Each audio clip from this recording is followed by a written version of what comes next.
Evo, pravio sam kolač sa višnjama i ovdje je jako dobro pečeno, fino i ukusno, a ovaj donji deo je gnjecav i lepi se za zube kad se jede. Ne sviđa mi se uopšte. Došao sam do zaključka da verovatno je crkao donji grejač na šporetu, pa ću pokušati to sam da nekako popravim. Šporet je Milan Blagojević, Smederevo, Arton Martin. Ima dosta godina, ne smijem da kažem koliko. Bilo je vreme da se kupi novi, ali ovom prilikom zamenit ću grejača nov za par meseci najverovatnije. Sad ćemo da pogledamo kako sam ja to uradio. Prvo ću da pomerim šporet i prvo i osnovno što se radi, uvek obavezno isključiti šporet iz struje. Sada bi trebalo skinuti zaštitni poklopac. On tu ima dva šrafa koje treba odvrnuti. Tu je jedan, ovdje je drugi.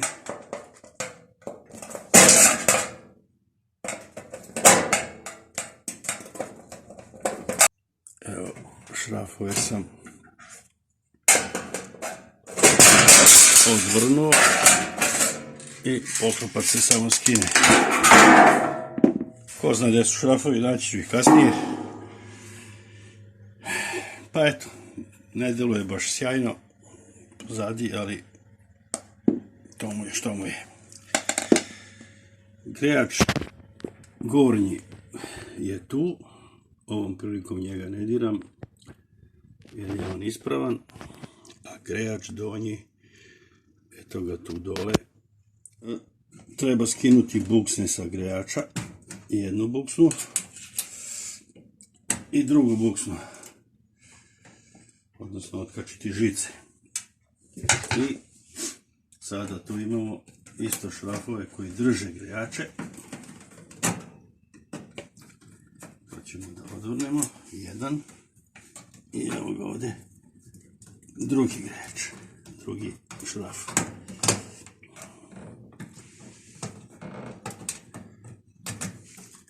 To. I sad ćemo da iščupamo napolje. Evo, odmah se vidi kako je tu puko grejač i da je totalno neispravan. I ispravno sam pogodio kad je kolač gnjecav šta je razlog. Pošto sam skinuo grejač, morao sam da vidim gdje mogu da ga kupim. Pošto je to stari tip šporeta, pretpostavio sam da ima raznoraznih tipova. Pronašao sam 3 grejača. Ovaj ne odgovara, drugačija je ta pločica. Ovaj pretpostavljam da je aktualan koji meni treba i ovaj nikako nije. Znači, ovaj. Nije bitna ni firma ni ništa, našao sam u jednoj prodavnici u Zemunu, košta 700 dinara, što je u odnosu na cenu novog šporeta od 30.000 dosta povoljno. Znači, otišao sam kupio i sad ću da ga montiram. Evo, to je taj grejač koji sam kupio, 1400 vati. A ovaj stari grejač prvo moram da rastavim, da skinem ovu pločicu koja služi za stezanje. Tu ima neke dve pločice koje mora da se skinu da bi se ova glavna ploča izvadila i morat ću i ove isto da poskidam, ali to, evo jedna je uspela, a ovu drugu ću vjerojatno morati malo sa klještima ili sa šrafcigerom da pomerim. Evo, stavio sam ova dva graničnika i sad stavljam ovu ploču koja će da drži taj razmak i opet stavljam ove graničnike da to stegne, ako stegne, valjda hoće, i ovu drugu.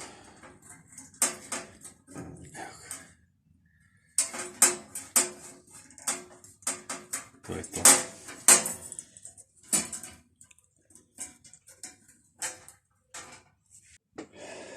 Kako sam ga skinuo, tako ga sad i vraćam.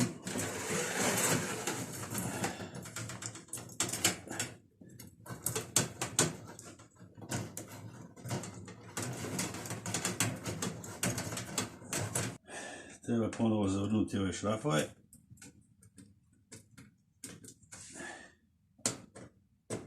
I ovo.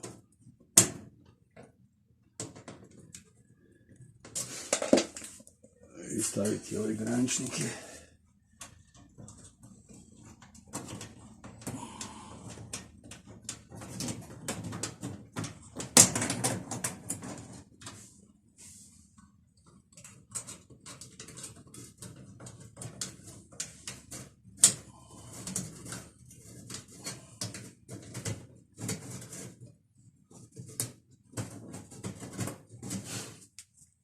Kako to obično biva, majstori su napravili malo duži grejač, mala privreda od ovog starog, da se ne bi desilo slučajno da dodirne ovaj plehma, da je on ima dovoljnu dubinu.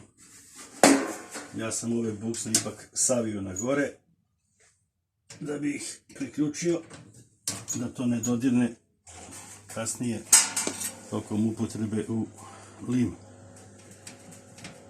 Vjerojatno bi izbio osigurač ili tako nešto. To je to.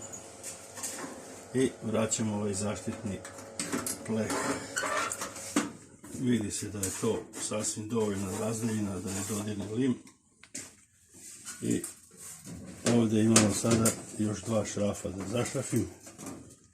I zamena je gotova.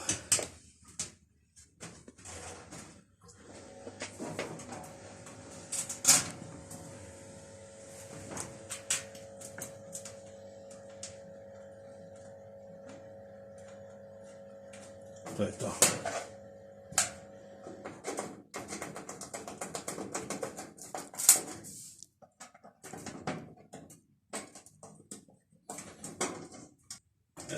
Sada ćemo da uključimo u struju.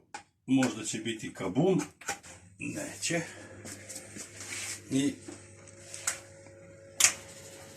da vidimo da vrati grejač.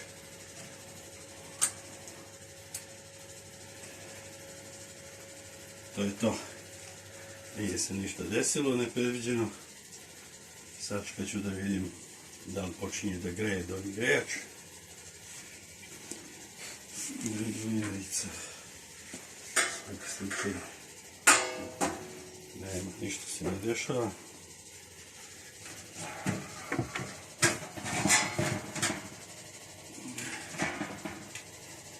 Još nije počelo da greje.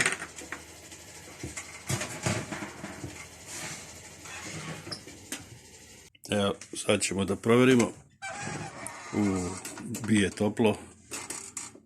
Dosta je toplo. Znači, uspeo sam to da popravim. Još ćemo provjeriti kad budem nešto kuvao.